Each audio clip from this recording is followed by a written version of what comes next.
This was not exactly how I had anticipated this debate would begin on what is widely recognized as an historic moment in the New York State Senate, where we are going to take up and pass today the Domestic Workers' Bill of Rights, the first Domestic Workers' Bill of Rights in the United States.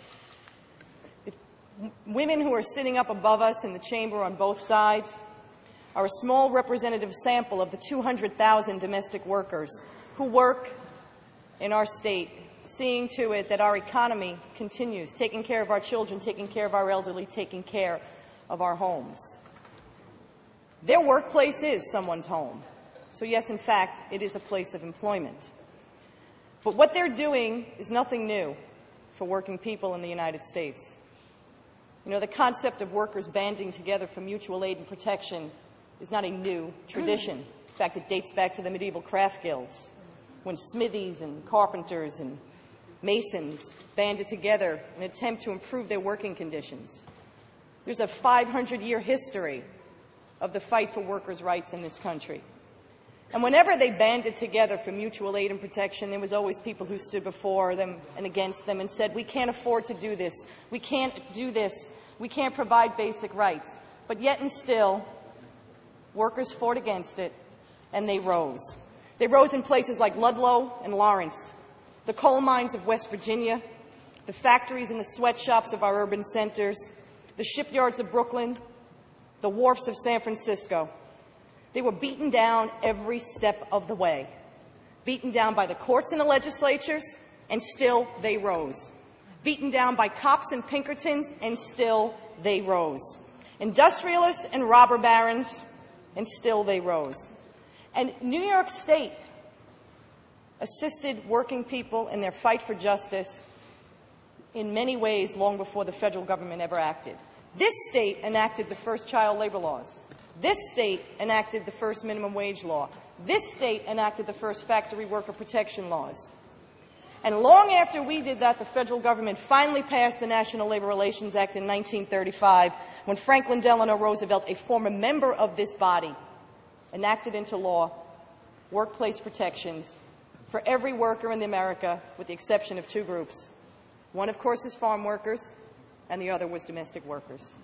Now, farm workers have had some intermittent success in this country, not yet here in New York State, but they have a Farm Workers' Bill of Rights in places like California and in other states. But nowhere in America have we been able to enact a Domestic Workers' Bill of Rights. And that invisible workforce that we all take for granted, we take care of our children and our elderly and clean our houses, work every day without the basic protections that even our teenagers who work in McDonald's enjoy. And what exactly are we affording to domestic workers, the invisible workers? We're giving them a day of rest. Imagine that. You know, the city of New York last month passed a piece of legislation granting carriage horses in Central Park 2 days of rest. Are horses worth more than domestic workers? I don't think so. We're giving them paid holidays, just like every other worker in America gets. A paid holiday for New Year's and Christmas Day and Thanksgiving.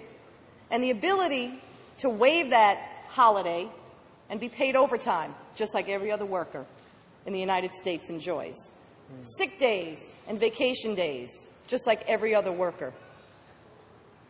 We're giving them protection under the human rights law. They currently have none. We're giving them protection under the workers' compensation law. They currently have none. We're giving them protection under unemployment insurance. They currently have none.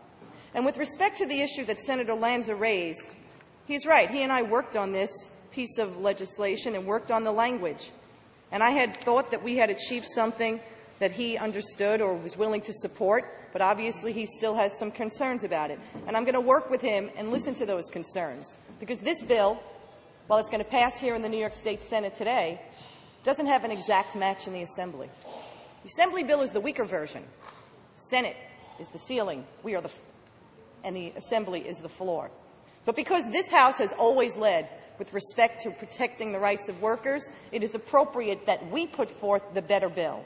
And the provision of the bill that Senator Lanza is concerned about and Senator Diaz has asked questions about relates to the notice of termination. And the legislation says clearly that an employer must provide 14 days written notice of termination. It will not apply, though. That 14-day written notice of termination does not apply, thank you, if the employer reasonably believes in good faith that the domestic worker has committed assault, neglect, or abuse at the place of business. Now, yes, that employer would bear the burden of proof if that worker brought forward a claim, but there is no obligation for you, Senator Diaz, to keep someone in your home that you feel is a danger to your child or anyone else in your home. If you want to avoid having to bear the burden of proof if they bring the claim, all you need to do is provide them the 2 weeks severance salary and tell them to leave your home at that moment. So we allowed for that. I listened, and I met with as many as members of this body as I could to address your concerns. I spent more time trying to explain what a domestic worker wasn't, as you brought me every possible permutation of what you thought they were. Senator Johnson addressed concerns about au pairs. We amended the bill to specifically state that au pairs are not covered because they are covered by federal law. I met with Senator Lanza on his issue, and I thought we had achieved language that he felt comfortable with. Obviously, I was mistaken, and we're going to continue to reach out to him.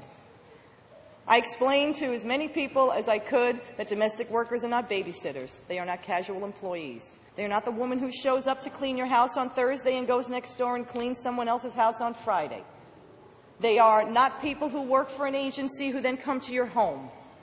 They are not home health care attendees. They are the invisible workforce that we depend upon. And so today, we have an opportunity to take our place in history again, to lead the way for the rest of America and establish the first domestic workers' Bill of Rights, finally allowing the invisible women to rise.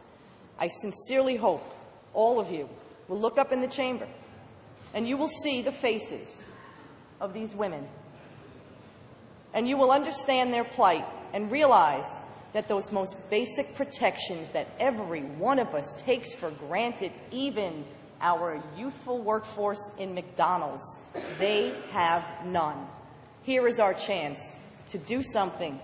Make this legislative session about eradicating 400 years of injustice, providing decency, respect, and dignity to the invisible workforce. Thank you.